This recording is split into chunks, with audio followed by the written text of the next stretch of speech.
देखो, बांग्लादेश में एक दलित नौजवान को कैसे जला दिया गया।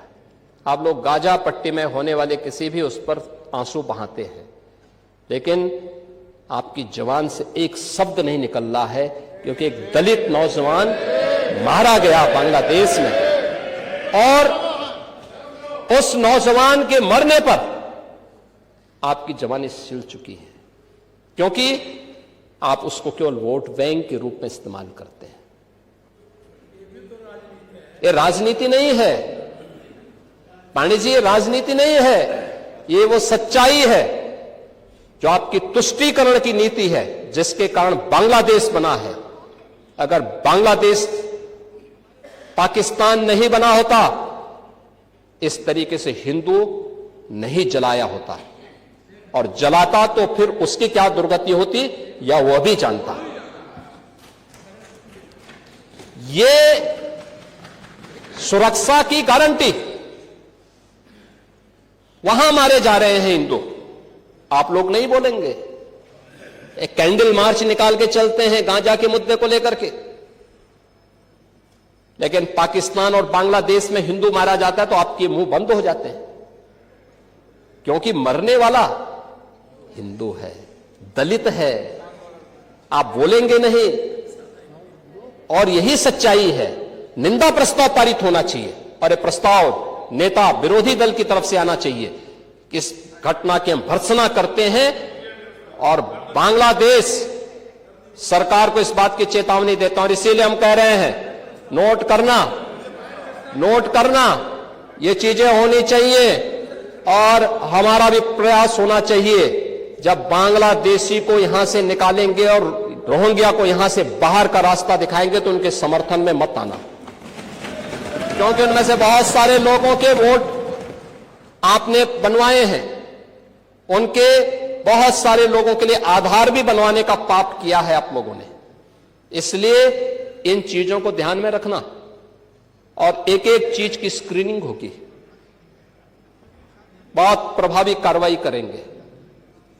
हमारे ही देश में रह करके हमारे लोगों के खिलाफ अपराध, और वहां पे निर्दोष हिंदुओं पर अत्याचार करोगे, निर्दोष सिखों पे अत्याचार करोगे, यह स्वीकार्य नहीं हो सकता है। और यही आप करते हैं कि किसानों के बारे में भी आपका आचरण यही है। कल देखिए, शाही जी ने चौधरी चरण सिंह सीड पार्क का भी जमीन आवंटन का काम प्रारंभ कर दिया। अच्छा, किसान को अच्छा बीज मिले, अच्छी तकनीक मिले, कम लागत में ज्यादा उत्पादन। आपके समय में क्या होता था? लागत ज्यादा थी, उत्पादन कम था, बाजार नहीं था, किसान तबाह था, परेशान था, बिचौलियों के द्वारा लाभ ले लिया जाता था। आज किसान सुरक्षित है, किसान को योजनाओं का लाभ मिल रहा है। और कल चौधरी साहब के नाम पर कार्यक्रम था, और इन सभी माननीय सदस्यों ने गन्ना मूल्य के बारे में कहा, हम लोगों ने दिया, लगातार दे रहा। यूपी आज के दिन पर देश के अंदर गन्ना उत्पादन का नंबर 1 का राज्य है। आपके समय में चीनी मिलें बिकती थी, बंद होती थी, वर्षों का गन्ना मूल्य बकाया रहता था, किसान तरसता था। अब यह स्थिति नहीं है। अब अन्नदाता किसान हमारे लिए वोट नहीं, वह सम्मान का पात्र है। आज उसको नए तकनीक के साथ आच्छादित किया जा रहा है। 22 लाख हेक्टेयर से अधिक भूमि को सिंचाई की सुविधा दी गई है। आप स्वीकार करें ना करें, लेकिन उस सच्चाई को जमीन पर देखेंगे तो ये चीजें आपको देखने को मिलेगी। और परिणाम क्या है? परिणाम है जो आपने 8% किसान विकास की दर रखी थी, कृषि विकास की दर, अब ये बढ़कर के 18% पहुंच चुकी है यूपी की कृषि विकास दर। एमएसपी के साथ ही डीबीटी के माध्यम से भुगतान करने में आज उत्तर प्रदेश देश के अंदर नंबर 1 स्थान पर है।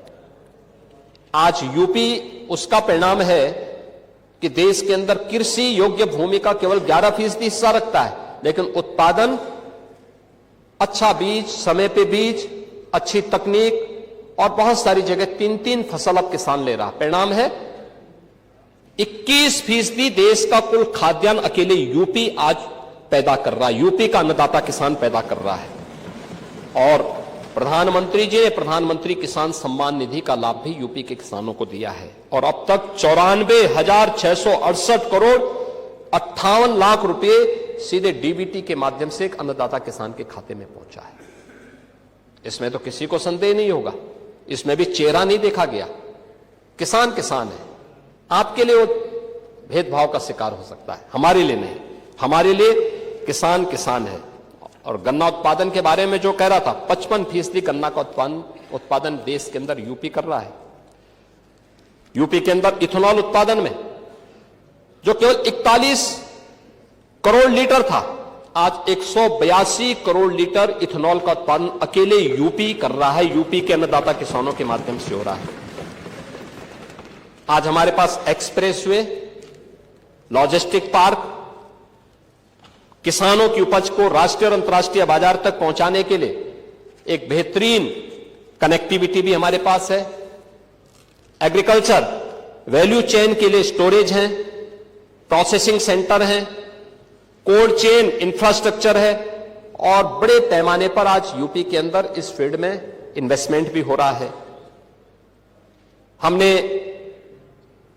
यहां पर हर खेत को पानी देने के जिस लक्ष्य को आगे बढ़ाया है नहरों के माध्यम से, तो देश के अंदर 86% सिंचित भूमि अकेले यूपी के पास है। यूपी सर्वाधिक सिंचित भूमि रखता है देश के अंदर। नहरों का, पाइपलाइन का, माइक्रो इरिगेशन का और तमाम बड़ी परियोजनाओं के साथ ही पीएम कुसुम योजना के माध्यम से भी 94,000 अन्नदाता किसानों को सोलर पैनल उपलब्ध करवाए गए हैं। और मैंने पहले कहा, किसानों को फ्री में बिजली, 16 लाख किसानों के ट्यूबवेल के बिल माफ करके सरकार उसके लिए पैसा उपलब्ध करवाती है। किसान आज उन्नत बीजों, प्राकृतिक खेती, ड्रोन, जलवायु और के अनुकूल आधुनिक तकनीक, इन सभी के माध्यम से आज खुशहाली से उत्तर प्रदेश के कृषि विकास दर को बढ़ाने की दिशा में तेजी के साथ आगे बढ़ चुका है और यह एक बड़ी दिशा में अच्छा कार्य हमारे अन्नदाता किसानों के द्वारा किया जा रहा है। महोदय, अन्य क्षेत्रों में भी उत्तर प्रदेश ने काफी बड़ा काम किया है। यानी गाय का दूध पीते हैं ये लोग भी, लेकिन गाय को दूध पीने के बाद छोड़ देते हैं। अब आपके वैसे भी आदत खराब है, कोई बूढ़ा हो जाता है उसको छोड़ देते हैं, निकाल देते हैं। लेकिन हमारी सरकार ने तो हर एक का हम ध्यान रखते हैं।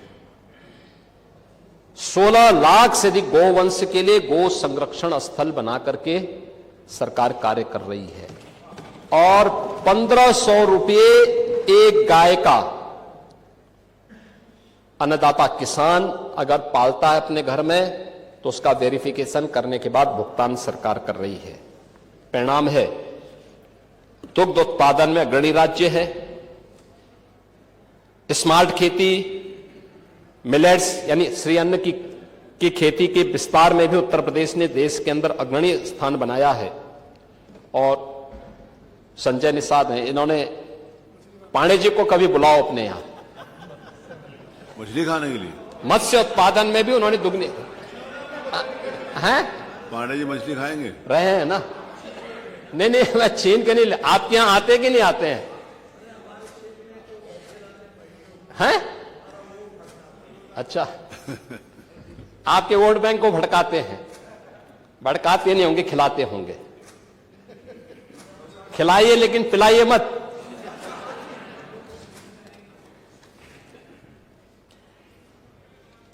महोदय,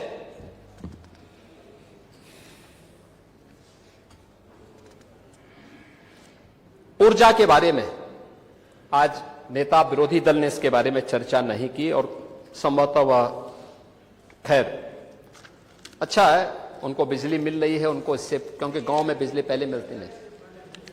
अच्छा, आप नहीं, ये चीजें दिखाती हैं कि गांव में, देखिए वैसे भी गांव में बिजली मिल रही है तो आप संतुष्ट होंगे। आप देखिए शिवपाल जी के बगल में बैठ जाते हैं, थोड़ा संगत का असर पड़ जाता है, लेकिन वैसे आप सच बोलते हैं। लेकिन यह सच्चाई थी कि 2017 के पहले उत्तर प्रदेश के अंदर जो पावर प्रोडक्शन था वह कुल 7,159 मेगावाट का था। आज 11,595 मेगावाट का उत्पादन अकेले यूपी के अंदर हम लोग यहां पर यूपी के अंदर पावर जनरेट कर रहे हैं। अभी हाल ही में जो हमारी अभी कुछ प्रारंभ होने जा रही है, इसमें से 6,541 मेगावाट की नई परियोजनाएं हमारी बहुत जल्दी उत्पादन शुरू कर देंगी, जिसमें घाटमपुर, खुर्जा, अनपरा ई, ओबरा डी, मेजा, इन सब की 6,541 मेगावाट के अतिरिक्त इससे हमें मिलेगी। यानी आने वाले समय में अकेले यूपी 18,136 मेगावाट बिजली का उत्पादन करेगा। पीएम सूर्य घर मुफ्त बिजली योजना में 1 गीगावाट की सोलर क्षमता हम लोगों ने हासिल की है और यूपी देश के अंदर अग्रणी राज्यों में इसमें है, जिसमें सोलर पैनल किसी भी घर में लगेगा तो उस घर की बिजली का खर्चा आधे से भी कम हो जा रहा है। अगर वो व्यक्ति उसको ठीक ढंग से देखभाल कर लेगा तो बहुत अच्छे ढंग से इसको आगे बढ़ाने में सरकार आगे कार्य कर रही है। सुरक्षा का परिणाम है कि जो पहले वोमेन फोर्स, महिला जो शक्ति थी, ये जो काम करती थी, पहले कामकाजी महिलाओं को काम करने का जो पहले स्कोप था 17 के पहले, वो केवल 13% था। आज उसका शेयर उत्तर प्रदेश के अंदर बढ़कर के 35% से अधिक हुआ है, 36% के आसपास हुआ है। और सुरक्षा के बेहतरीन वातावरण का परिणाम है कि अब नाइट शिफ्ट में भी महिलाएं काम करने के लिए जा रही हैं, कहीं कोई सुरक्षा की कोई समस्या नहीं है। युवाओं के लिए एक नई स्कीम सीएम युवा उद्यमी के रूप में हम लोगों ने लागू की है और मुझे प्रसन्नता है कि 1,10,000 से अधिक युवाओं को अब तक इस योजना के माध्यम से हम लोगों ने गारंटी मुक्त और ब्याज मुक्त ऋण की सुविधा उपलब्ध करवाई है। आज प्रदेश में एक बेहतरीन स्टार्टअप का इकोसिस्टम भी खड़ा हुआ है। 18,000 से अधिक startup, 76 incubator, 7 centre of excellence और 8 यूनिकॉर्न आज अकेले यूपी में हैं।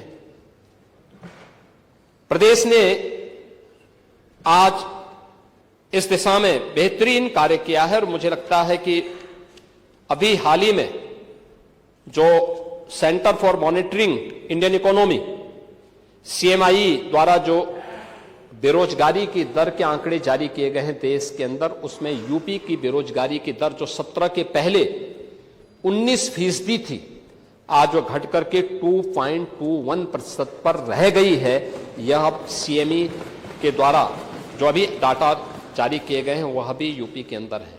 आप वेलफेयर स्कीम में बात करेंगे, दिव्यांगजनों, निराश्रित महिलाओं और वृद्धजनों के लिए पेंशन की राशि, आप याद करिए आपके समय में 300 रुपया मिलता था और वह भी आधा अधूरा। ओह, वो भी आधा अधूरा।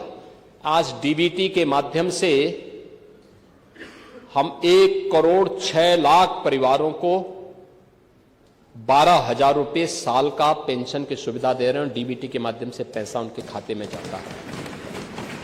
समाजवादी पार्टी ने तो छात्रों की स्कॉलरशिप में भी घोटाला कर दिया था। अनुसूचित जाति जनजाति के छात्रों की स्कॉलरशिप रोक दी थी और अब तो सरकार ने तय किया है कि छात्रवृत्ति दीपावली के पहले और जो बचेंगे वह गणतंत्र दिवस के पहले उन छात्रों को प्राप्त हो जानी चाहिए।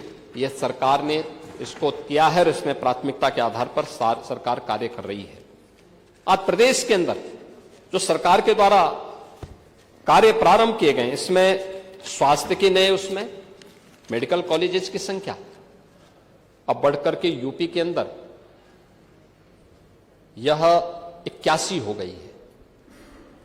आपके यहां भी मेडिकल कॉलेज है माधव बाबू के नाम पर।